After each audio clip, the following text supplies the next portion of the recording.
9월 마지막 주일 주 앞에 나와 예배하신 모든 성도님들에게 하나님의 크신 은혜와 평강이 충만하게 임하시길 바랍니다. 저는 지난주 원로 주대식 후에 서울신학대학교 총동문회 실행위원 수련회 차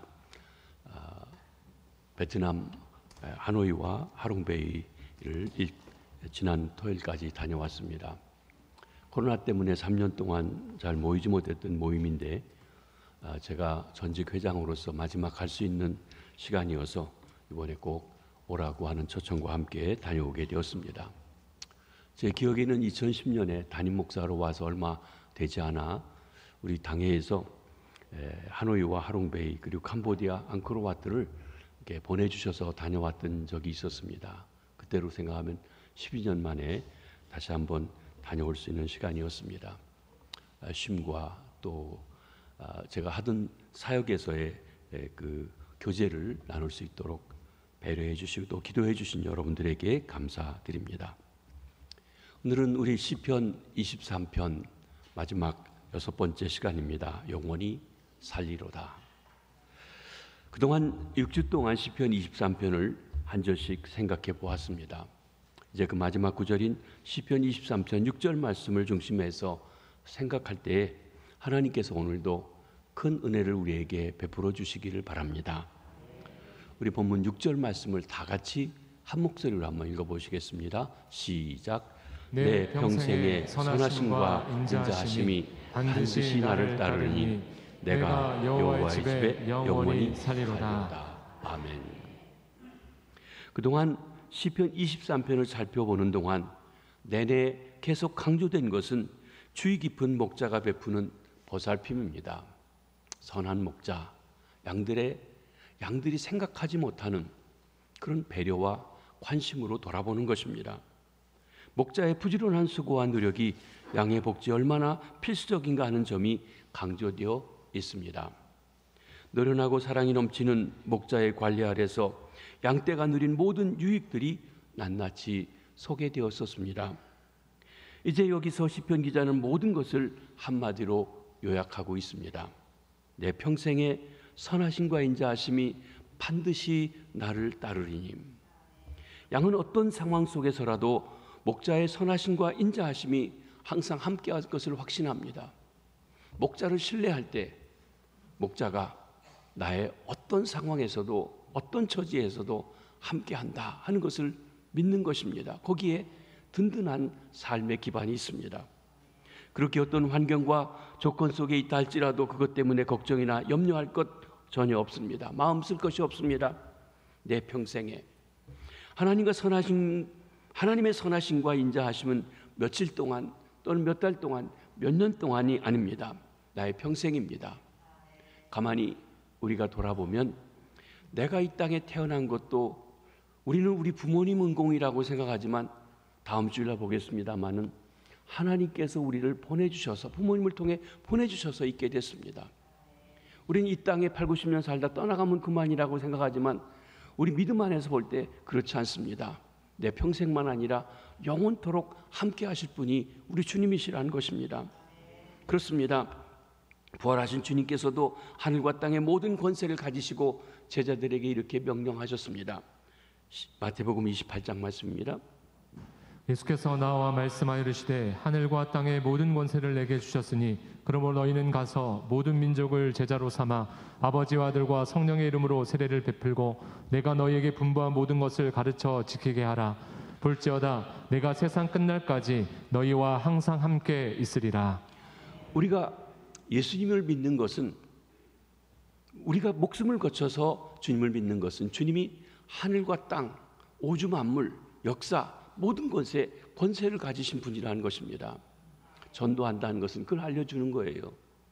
내 인생이 아니고 어떤 영후월이 역사를 주관하는 게 아니고 우주 만물이 우연히 어쩌다 보니까 생겨진 게 아니고 하늘과 땅의 모든 권세를 가지신 그분이 있는데 그분을 믿어야 된다고 믿는 자에게 세례를 베풉니다. 세례 받았다는 건 그분을 주님으로 섬긴다는 거죠. 그분의 말씀대로 살아가게 합니다. 이런 사역을 할 때 뭐라고 했습니까? 볼지어다 내가 세상 끝날까지 너희와 항상 함께 있으리라. 세상 끝날까지. 세상이 언제 끝날까요? 모릅니다. 우리가 태어나기 전부터 세상은 있었고, 그러나 세상이 성경적으로는 반드시 끝날 것인데 끝날까지 같이 하십니다. 내 인생의 끝만 아니라 세상 끝날까지 함께 하신다. 아니, 영원토록 함께 하시는 것입니다. 선한 목자 되신 주님은 우리를 한순간도 떠나지 아니하시고 그의 선하심과 인자하심으로 우리와 함께 해주시는 것입니다. 더구나 이 고백은 우리 인간의 생애와 운명을 지배하시는 하나님을 절대적으로 신뢰한다고 하는 자연스러운 외침이기도 한 것입니다. 사랑하는 성도 여러분, 우리의 생애에 비록 어려운 무슨 일이 일어날지라도 하나님의 선하심, 하나님의 인자하심이 우리를 따르고 있다는 사실을 알고 계신 분이 얼마나 있으신지요. 물론 일이 잘 되고 형통하고 성공적이고 승리할 때 이런 말 하는 것은 쉬운 일입니다. 내 건강이 좋고 수입도 많고 가족들이 다 평안하고 내 친구들이 나를 다 좋아한다면 내 평생에 선하심과 인자하심이 반드시 나를 따르냐고 말하기가 쉽다고 하는 것입니다. 그런데 내 몸에 심각한 병이 들었을 때 그렇게 말할 수 있을까요? 사랑하는 남편이, 사랑하는 아내가 고통 속에서 죽어가는 것을 바라보고 있을 때 뭐라고 말할 수 있을까요? 내가 직장을 잃고 가족들은 가난 속에 시달리고 있는데 나는 뭐라고 말할까요? 그렇게 열심히 준비했어도 상급학교 입학시험에 낙방하게 되었을 때 나는 뭐라고 말해야 할까요?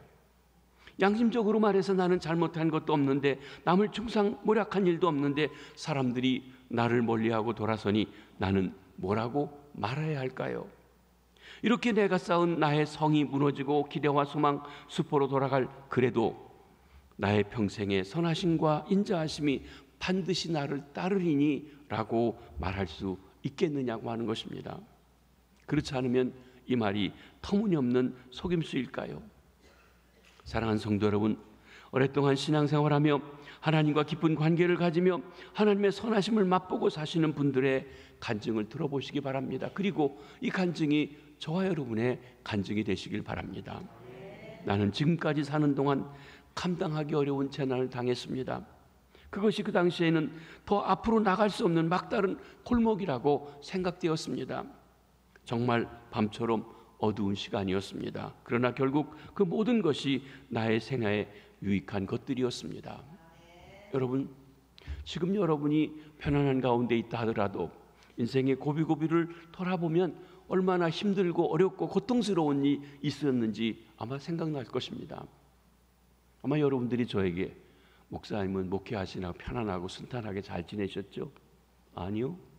제가 만약에 제 얘기를 한다고 하면 정말 힘들고 어렵고 이런 일이 왜 생기는지 모를 일도 말로 다 할 수 없이 생겨 지냈습니다. 그렇게 안 보이는데요. 예, 그렇게 안 보일 수 있지만 그런 일을 다 당해왔습니다. 그러나 한 가지는 합력의 선을 이루시는 선하신 하나님이 그 고비고비에 내가 감당하기 어려운 일을 당할 때에도 함께 하셨음을 뒤늦게 깨닫고 고백할 수 있다고 하는 것입니다. 요한하고 죄 안 된 지식을 가진 인간은 무한한 지혜와 섭리로 역사하시는 하나님의 경륜을 다 이해할 수 없습니다. 그래서 우리는 사실은 일일이 다 설명하기 어렵고 왜 이런 일이 당하는지 모릅니다. 사실 사도 바울도 그랬습니다. 그래서 그는 어떤 어려운 일에서 설명할 수 없는 일을 당하면서 그가 고백한 이야기는 그렇습니다. 로마서 11장을 한번 보십니다. 깊도다 하나님의 지혜와 지식의 풍성함이요 그의 판단은 헤아리지 못할 것이며 그의 길은 찾지 못할 것이로다. 우리가 결국 고백할 수 있는 것, 깊도다 하나님의 지혜와 지식의 풍성함이요, 내가 아무리 머리를 짜고 돌아보아도 충분히 다 설명할 수 없고 이해할 수 없다고 하는 것이에요. 여러분, 우리가 아는 것이 아니라 사실은 믿는 것입니다. 하나님을 얼마나 알까요? 얼마나 지식적으로 알까요? 사실 믿으면 간단한데 알려고 하면 너무 힘들고 어려울 때가 많습니다. 천지 만물을 창조하신 것 여러분 보셨나요? 믿어지나요? 알아지나요? 아니요. 믿으려고 할 때 믿으면 아주 쉬운데 이해하려고 하면 이해가 안 돼요. 그렇습니다. 그렇기 때문에 그의 판단은 헤아리기 어려워요. 그의 길은 찾지 못해요. 왜 이런 일을 하는지, 왜 이렇게 지나가야 되는지, 왜 이런 일을 겪게 하는지 다 일일이 설명할 수 없다고 하는 것입니다. 어떤 사람은 차라리 이런 하나님의 간섭을 벗어나서 자신의 애쓰고 노력하고 힘써 더 훌륭하게 살아갈 수 있다고 생각하고 주님을 떠나가 버리는 때도 있습니다. 내 인생 내 맘대로 산다는 거예요. 정말 당신의 인생입니까? 당신 맘대로 살아도 되는 인생일까요? 다음 주일 날 또 보십시다. 그러나 이같이 잘못된 행동에도 불구하고 주님께서 나를 버리지 않는 것을 생각할 때 얼마나 감사한 일인지요. 그러므로 우리는 하나님의 선하심과 인자하심이 나의 평생에 반드시 우리를 따라오심에 감사드릴 수밖에 없는 것입니다. 선한 목자 되신 주님은 우리가 의심해도, 아니 심지어 주의 품을 떠나 나아가려고 할 때에도 버리지 아니하시고 우리를 또 찾아오시고 또 찾아오셔서 찾아내서 다시 하나님의 사랑과 자비로 돌아보아 주시는 것입니다. 이런 것을 생각할 때 하나님의 돌보심을 받고 있는 사람에게는 어떤 어려움도 재난에도 절대로 낙심하거나 두려워하지 아니합니다. 우리의 생활 중에서 하나님의 선하심과 인자하심을 맛보게 되는 것입니다. 이것이 주님을 믿고 신뢰하는 우리의 믿음의 커다란 기초가 되는 것입니다. 주님의 선하심과 인자하심은 우리에게 날마다 새롭습니다.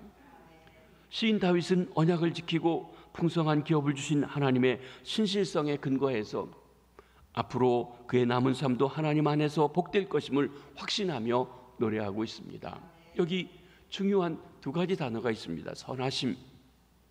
이 선하심에 해당하는 히브리 말은 토브라고 하는 말인데, 창세기 1장에 하나님께서 천지 만물을 창조하십니다. 그리고 그가 말씀하신 대로 모든 일이 진행이 되고 그 진행된 것을 보시고 보시기에 좋았더라, 보시기에 좋았더라, 보시기에 좋았더라 한 말이 7번 매일같이 반복됩니다. 그 말이 토브라고 하는 단어입니다. 좋았더라, 선하심이라고 한 말입니다.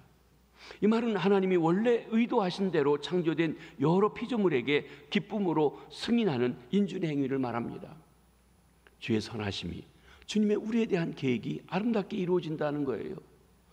그 계획을 따라가면 쉽게 아름답게 그렇게 갈 테인데, 버팅기고 딴 길로 가고 내 고집 부리면 빙빙 돌아옵니다.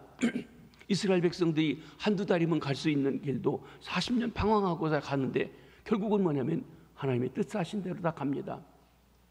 하나님을 끝까지 잘 따랐더라면 바벨론 포로 갈 필요가 없었을 터인데, 그런데 다르지 않게 되자 그들이 그 바벨론에 그들을 하나님께서 포로 잡혀가서 살아가도록 만드시고 돌아오도록 하십니다.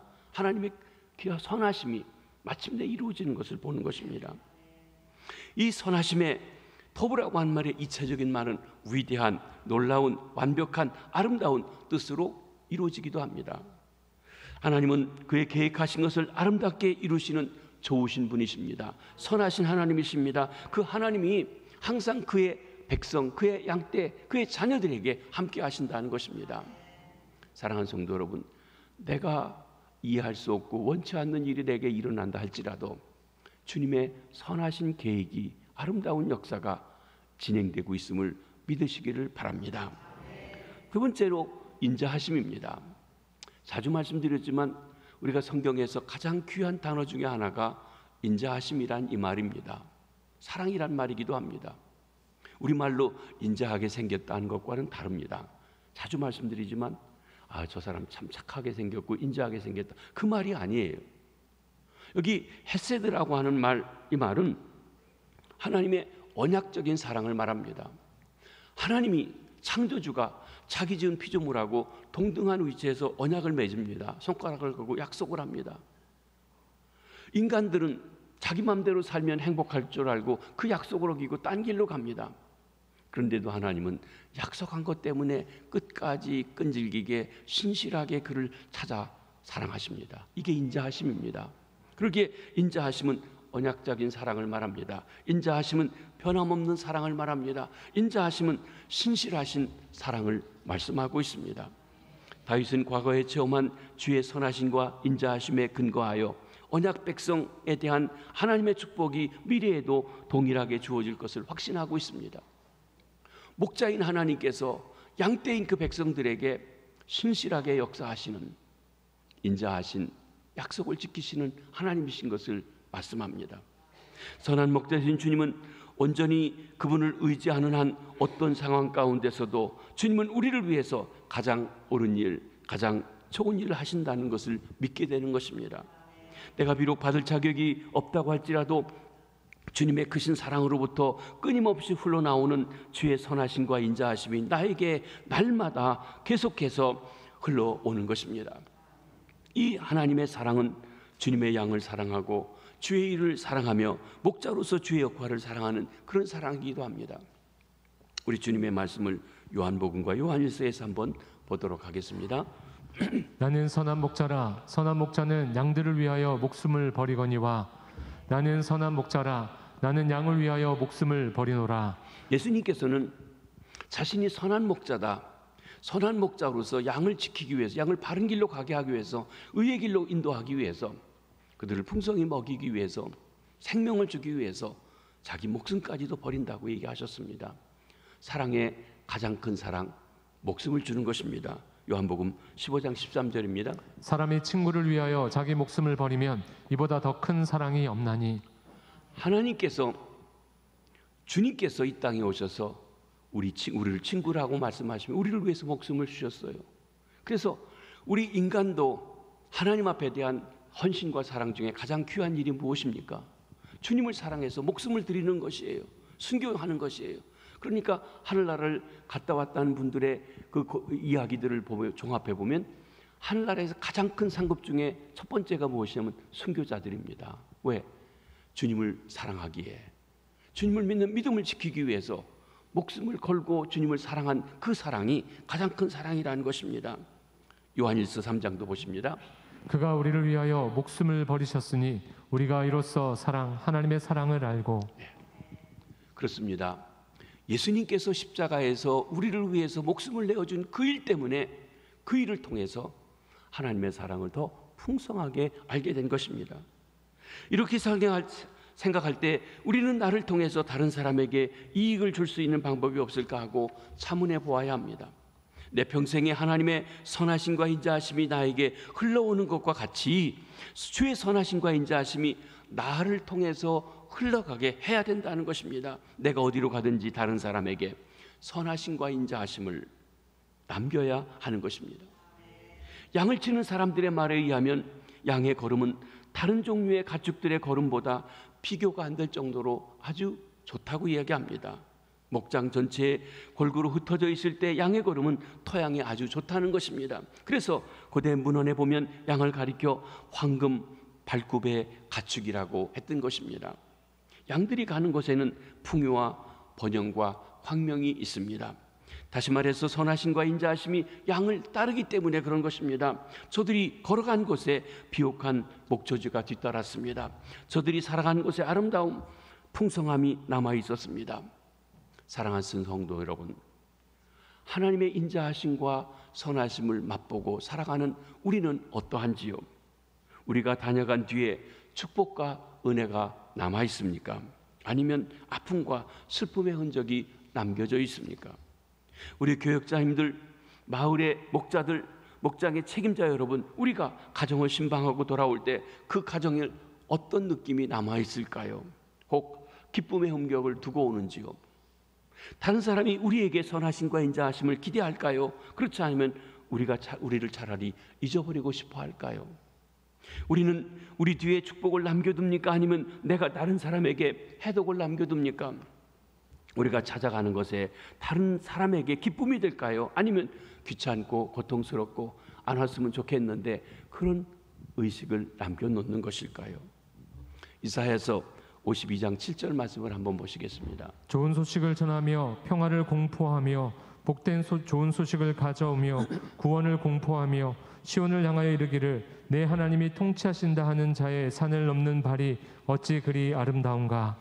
여러분, 우리 사람의 신체 중에 우리 사실은 사람을 버텨 서주는, 제가 이렇게 서 있는데도 발로 받쳐 서 있습니다. 그런데 잘 나타나지 않는 부분이 발이죠. 그러면서도 냄새 난다고 구박을 받고 그런 부분이 발입니다.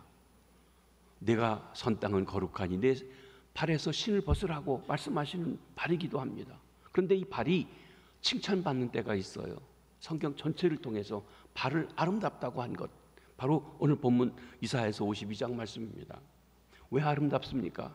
좋은 소식을 전해주는 발이니까, 복된 좋은 소식을 전해주는 발이니까, 복음을 공포하기 위해서 다니는 발이니까, 하나님의 통치, 하늘과 땅의 모든 권세를 가지신 주님이 통치하신다고 그 사실을 알려주는 발이 복되다고 이야기한 것입니다. 사랑하는 성도 여러분, 이런 복된 발걸음이 저와 여러분들의 발걸음, 우리 삶의 흔적들이 되시기를 바랍니다. 사랑하는 성도 여러분, 우리 스스로 한번 물어보시기 바랍니다. 나는 어딜 가나 화평을 남겨두나 아니면 불화를 남겨두나? 나는 용서를 남겨두나 아니면 원한을 남겨두나? 나는 만족을 남겨두나 아니면 불안을 남겨두나? 나는 어디를 가나 희망을 남겨두나 아니면 좌절을 남겨두나? 나는 누구에게 사랑을 남겨두나 아니면 미움을 남겨두나? 어떤 사람은 가는 곳마다 불결한 흔적을 남겨두기 때문에 저들의 발자국을 차라리 가리고 싶어하고 그리고 지우고 싶어합니다. 이렇게 되면 큰일입니다. 여러분, 발자국이 이렇게 중요합니다. 발자국을 보면 양이 지나갔는지 이리가 지나갔는지 알게 됩니다. 여러분, 꼭 하얀 눈이 온 거기에 지나간 발자국을 통해서만 아는 것이 아닙니다. 산에 가서도 어떤 짐승이 지나갔는지 발자국을 통해서 알게 된다는 것입니다. 발자국을 보면 성도가 지나갔는지 사기꾼이 지나갔는지 알 수 있다는 것입니다. 발자국을 보면 선한 목자가 지나갔는지 싹군 목자가 지나갔는지 알 수 있다는 것입니다. 그러기에 세례요한이 예수님께서 지금 사역을 하시는 가운데 유대인들이 기다리고 있는 메시아인지 아닌지 알기 위해서 자기를 따르는 제자들을 보내서 예수님 앞에 이렇게 물어봅니다. 한번 보시죠. 세례 요한이 우리를 보내어 당신께 여쭈어보라고 하기를 오실 그이가 당신이 오니까 우리가 다른 일을 기다리오리까 하더이다. 그때 예수님께서 자기가 행하고 있는 것, 그걸 그냥 있는 대로가 전해주라고 얘기합니다. 절망과 고통 및 악귀 들린 많은 사람들을 고치고 소경들을 보게 하고 있었는데 그것을 전하라고 얘기합니다. 그리고 이렇게 얘기하시죠. 너희가 가서 보고 들은 것을 요한에게 알리되 맹인이 보며 못 걷는 사람이 걸으며 나병 환자가 깨끗함을 받으며 귀먹은 사람이 들으며 죽은 자가 살아나며 가난한 자에게 복음이 전파된다 하라. 여러분, 예수님을 증오하고 미워서 십자가에 못 박아 죽인 사람도 있지만 예수님의 사역의 그 내용을 통해서 본다고 하면 그분이 가서 사역했을 때 눈먼 사람들이 보게 되었고 나병 환자들이 깨끗함을 받고 못 걷는 사람이 걷게 되고 귀먹은 사람이 들으며 죽은 자가 살아나고 가난한 자에게 복음이 전파되는 이 일을, 그게 예수님의 흔적이었습니다. 나를 알려고 하는 사람에게 지금 내가 하고 있는 것을 보여준다는 것 참으로 중요한 것입니다. 사랑하는 성도 여러분, 저와 여러분이 어느 곳을 지나갔을 때, 이 땅에 와서 7, 80년 살다 지나갔을 때 우리의 발자국이 무엇입니까? 내가 나를 아무리 선전하고 내가 이런 사람이라고 말한다 할지라도 내 발자국을 보고 다른 사람들이 판단할 것입니다. 사랑하는 성도 여러분, 우리는 하나님의 선하심과 인자하심을 받은 사람들입니다. 그러므로 우리도 선하심과 인자하심을 다른 사람들에게 보여줘야 합니다. 오늘 우리 교회들이 무미건조하고 미지근한 기관으로 전락시키는 이유가 무엇입니까? 우리가 주님의 뜨거운 사랑을 받았으면 우리도 뜨겁게 사랑할 책임이 있습니다. 그런데 그러지 못할 때 어느 순간인가 내게 열정이 식어지고 이제는 기득권에다가 내 가지고 있는 것으로 이렇게 찾아서 밋밋해지고, 그러면서도 내가 주장을 하게 될 때 사람들은 사랑을 받으러 오지만 우리의 미지근한 태도 때문에 실망하고 돌아가는 것입니다. 우리는 보통 하나님만이 우리에게 축복을 가져다 주는 분이라고 생각합니다. 그렇습니다. 하나님의 복의 근원입니다. 그런데 하나님께서는 그 복을 받은 사람들을 통해서 그 축복을 사람들에게 흘러가도록 해주시고 있다는 것이에요. 사실 우리가 하나님 앞에 직접 받는 것보다는 누군가를 통해서 받습니다. 하나님이 선한 목자이시지만 그 선한 목자 되신 주님이 또 인간 목자를 세워서 그의 일들을 진행하고 일하신다는 거예요. 그래서 우리가 선한 목자, 좋은 목자, 18대 목사님을 찾는 것도 그런 관점에서 말씀하는 것입니다. 한 걸음 나아가 하나님께 영광 돌리는 일, 우리가 받은 은혜를 다른 사람들에게 나눠주고 증거할 때인 것입니다. 목자로서 양들을 잘 자라고 번식하는 것을 보는 것보다 기쁜 일이 없습니다. 양들이 만족하는 것을 보는 것은 목자에게 놀라운 기쁨인 것입니다. 우리도 우리의 목자 되신 주님께서 이런 만족을 찾고 계시다는 것을 기억해야 합니다. 이사야 53장 11절에 보면 우리 죄짐을 담당하신 주님, 선한 목자 되신 주님의 마음을 알 수가 있습니다. 한번 보십니다. 그가 자기의 영혼에 수고한 것을 보고 만족하게 여길 것이라. 우리를 위해 피해를 흘려주셨는데 모른 척하고 딴 길 가면 주님이 슬퍼하실 것입니다. 그런데 그 은혜를 깨닫고 그 은혜에 감사해서 그 은혜를 증거하는, 그리고 복되게 하는 사람을 볼 때는 주께서 흐뭇해하시고 기뻐하신다는 것입니다. 이것이 우리가 주께 가져다 드릴 수 있는 유익이요 영광이요 찬송입니다. 주님은 나를 깊이 사랑하심으로 다정하게 나의 삶을 지켜보십니다. 주님의 동일한 선하심과 인자하심이 나로 말미암아 다른 사람들에게 전달되기를 간절히 바라실 뿐 아니라 또한 기쁨과 감사와 영광과 찬미로 자신에게 돌아오기를 열망하고 계십니다. 주님은 우리의 사랑을 원하십니다. 그리고 오직 주님이 나를 먼저 사랑하셨기 때문에 나 또한 주님을 사랑하는 것입니다. 그러면 주님은 나로 인해 기뻐하시고 만족해 하시고 영광을 받으시는 것입니다. 그 두 번째로, 내가 여호와의 집에 영원히 살리로다. 선한 목자 되신 주님의 돌보심을 받은 우리는 여호와의 집에 영원히 거하는 축복을 누립니다. 내가 여호와의 집에, 여기 집이라고 하는 말 1차적으로 우리 집처럼 주님의 집, 예배당, 성전, 우리는 예배당을 새로 크게 깨끗하게 잘 져서 있는데 겉으로 우리가 편안하고 더 좋을 것입니다. 그런데 우리는 예배당, 이것이 주님의 집의 전부가 아닙니다. 더 깊은 뜻이 있습니다. 무엇입니까? 주님의 품이에요. 여러분, 고향에 명절에 고향집에 갑니다. 고향집에 왜 갑니까? 그 집이 이뻐서요? 아니요. 거기에 아버지 어머니가 계시니까. 아버지가 어머니가 없으면 고향집의 의미가 없어요.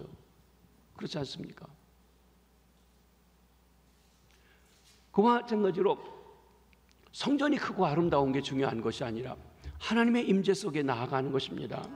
주님과의 교제가 곧 내가 주의 집에 거한다는 중요한 의미입니다. 아무튼 하나님의 집에 거하는 것은 하나님의 자녀에게 있어서 가장 큰 위안이요 기쁨입니다.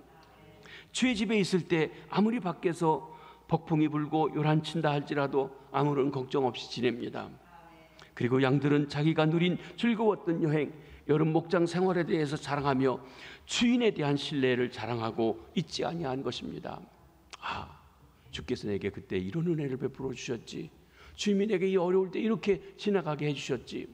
폭풍우 비바람이 몰아치는 속에서도 하나님 이럴 일이 왜 있습니까 했지만 지나고 보니까 이런 은혜가 있었지 하고 이야기하는 것입니다. 그렇습니다. 우리 그리스도인들은 내가 주님께 속했고 주께서 내게 어떤 은혜를 베풀어 주셨는지, 어떤 선하심을 맛보게 하셨는지 자랑하고 증거해야 합니다.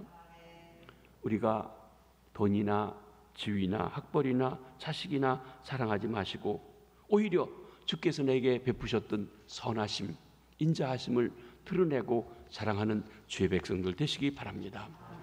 우리는 하나님의 집안 식구가 된 것을 하나님의 크신 은혜로 알고 증거하며 자랑하며 나가시게 되기를 바랍니다.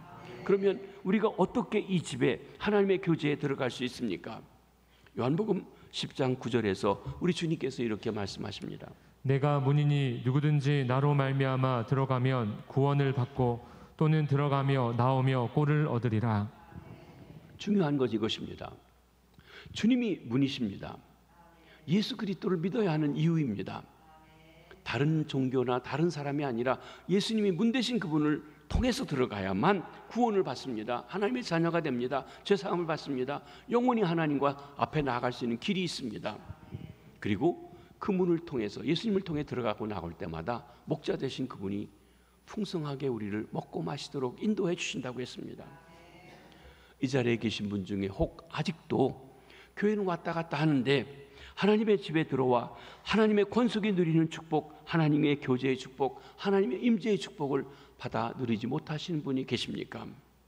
양의 문 대신 예수 그리스도를 믿음으로 그분을 목자 삼아 그 문을 통해 하나님의 선하심과 인자하심을 맛보는 진정한 구원받은 백성들 되시길 주님의 이름으로 축복합니다.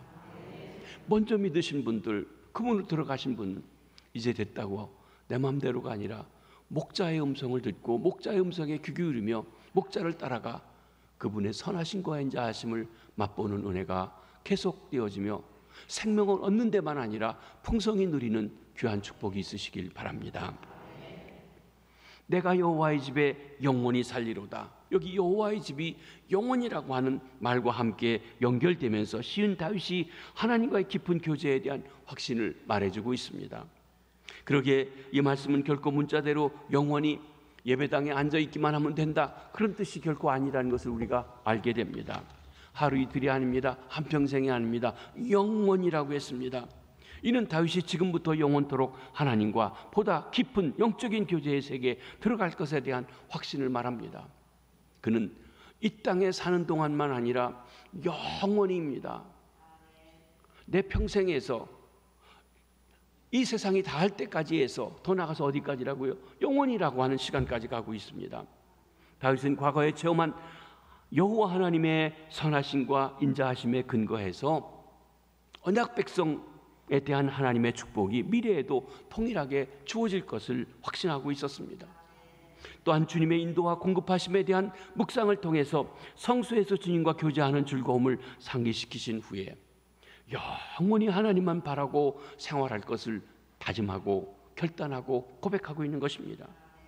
다윗은 하나님의 인도와 보호와 상급을 체험하면서 언제나 전심으로 주님을 사모하고 성전 예배에 동참하며 궁극적으로 완성될 하나님 나라를 대망할 수 있었던 것입니다. 사랑하는 성도 여러분, 여러분이 몇 년을 믿었던 것이 중요하지 않습니다. 여러분의 직분이 무엇이냐가 중요하지 않습니다. 지금 여러분이 주의 임재 속에, 주의 품에, 주의 집에 거하시는지요? 예배를 사모하는지요? 물론 여러분이 예배를 사모해서 오신 줄 믿습니다.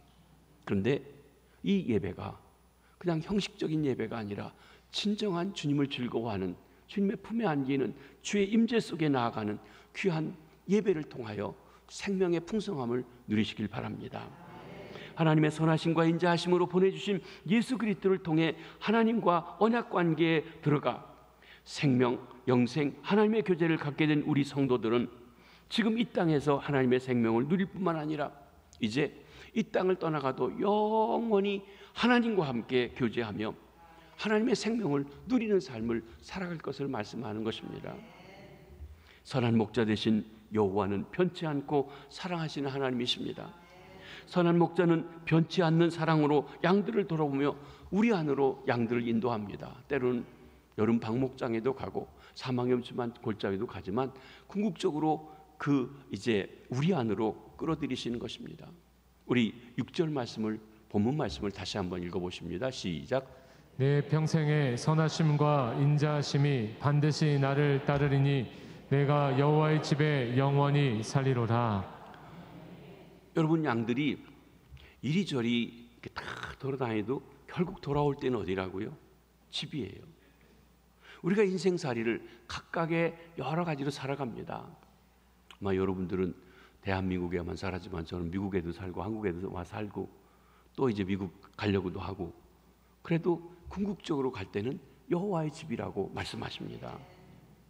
양이 긴 여정 속에서 목자의 인도하심 속에 드디어 안식의 집으로 돌아갑니다. 이는 우리 성도들이 주님의 인도하심 속에 안식의 집에 도착할 것을 말씀하는 것입니다. 주께서 우리를 예비하신, 위에서 예비하신 황홀하고 따뜻한 집, 이 집의 이름이 여호와의 집입니다. 요한복음 14장에 보면 주님께서 떠나가시기 전에 내가 가서 너희 있을 집을 예비하고 다시 오겠다, 너희와 함께 영원히 거할 처소를 예비하신다고 하신 그 집을 말씀하는 것입니다. 세상의 모든 고통과 세상의 모든 상처를 뒤로하고 주께서 나를 인도하실 그 승리에 감격해서 거기서 영원히 거할 것입니다. 그래서 찬송가 305장의 작곡가는 나 같은 죄인 살리신 그 은혜 놀라와 노래하면서 4절에 이렇게 노래하죠. 거기서 여호와의 집에서 우리 영원히 주님의 은혜로 해처럼 밝게 살면서 주 찬양하리라. 이것이 이 땅을 살아가는 하나님의 양된 우리 백성들의 궁극적인 소망이고 바람이고 그리고 나아갈 길입니다. 우리가 여기까지 도달할 수 있었던 것 하나님의 선하심과 인자하심 때문입니다. 내가 주께 불순종하고 불성실한 순간에도 주님께서는 나를 향해 신실하시고 성실하게 대하시며 성실하심을 거두지 않으셨습니다. 그의 성실하신 언약의 사랑, 인자하심, 헷세를 때문에 변함없고 일관성이 있는 그의 사랑 때문에 나는 마침내 영원하고도 아름다운 안식의 집에 도착하게 될 것입니다. 찬송가 238장을 지은 찬송가 작가는 어느 날 자기 일생의 마지막에 다다라서 죽음을 앞두고 있으면서 죽음을 예견하면서 미국 인디아나주의 와이노나 레이크라고 하는 한 호숫가에서 해가 이렇게 저물어 가는 그 모습을 보면서 내 인생도 저물어 가는구나, 슬픔이 아니라 그곳에서 그는 새로운 소망을 보며 이렇게 찬송가를 지었습니다. 찬송가 238장입니다. 해지는 저편 새하늘에는 우리 주 예수 계시오니 고난은 가고 찬란한 새벽 영광의 날이 밝으리라. 해지는 저편 구름도 없고 무서운 폭풍도 없으리니 즐거운 그날 영원한 그날 해지는 저편 그늘에 기쁨이 넘쳐 하고 찬송했습니다. 사랑하는 성도 여러분, 우리 해가 지면 끝나는 게 아닙니다. 우리 이 땅에 살아가는 시간이 지나가면 이 상에 살던 사람들과는 이별이지만 이제 영광의 그날이 있습니다. 사랑하던 주님, 날 사랑해서 피 흘려주신 주님과 직접 만나고 그분 품에 안겨 교제하는 영원한 그 나라가 시작되어진다는 것입니다. 거기에 기쁨이 넘친다고 노래하고 있습니다. 또한 우리 시대 가장 아름답고 위대한 찬송가 작가 중 한 사람인 존 피터슨은 아름다운 복음성가 이렇게 노래하고 있습니다. 내 인생 여정 끝내어 강 건너 언덕에 이를 때 하늘문 향해 말하리 예수 인도하셨네. 이 가시밭길 인생길 허덕이며 갈 때 시험과 환난 많으나 예수 인도하셨네. 매일 발걸음마다 예수 인도하셨네. 나의 무거운 짐 모두 벗고 하는 말 예수 인도하셨네. 우리 인생길에 따르는 그 인생길이 때로는 고속도로처럼 순탄하고 순적하고 콧노래 부를 그런 일도 있겠지만 또 어떤 때는 어두운 골짜기, 눈물 골짜기, 그리고 사망의 음침한 골짜기를 지나갈 때도 있을 것입니다. 그러나 주님께서 내 인생의 목자가 되어주시고 인도하시기 때문에 우리는 기어이 이 모든 사망의 음침한 골짜기를 벗어나 주님께서 우리를 위해서 예비하신 그 영원한 집에 마침내 도달하게 될 것을 믿습니다. 그때 우리가 이런 고백을 하게 될 것입니다. 나의 무거운 짐 모두 벗고 하는 말, 주 예수여 나를 인도해 주신 것 감사합니다. 언젠가 우리가 이 땅을 떠나갈 때 주님 앞에 감사하는 것만 아니라 그때도 함께 하실 주님이 날마다의 우리 삶에 함께 하심을 믿으며 주의 선하심과 인자하심을 소망하며 오늘 본문 말씀을 다 같이 한번 읽어보시겠습니다. 시작. 내 평생의 선하심과 인자하심이 반드시 나를 따르니 내가 여호와의 집에 영원히 살리로다. 이렇게 고백할 수 있도록 하나님을 목자로 삼고 그리고 목자로 삼았으면 목자이신 그분의 음성을 귀 기울여 듣고 순종하며 목자의 인도하심을 따라 생명을 얻되 풍성이 얻고 하나님 앞에 영광과 찬송을 돌려드리는 주의 백성들, 주님의 교회, 우리 김해제일교회 되길 주님의 이름으로 축복합니다. 기도하겠습니다. 주님,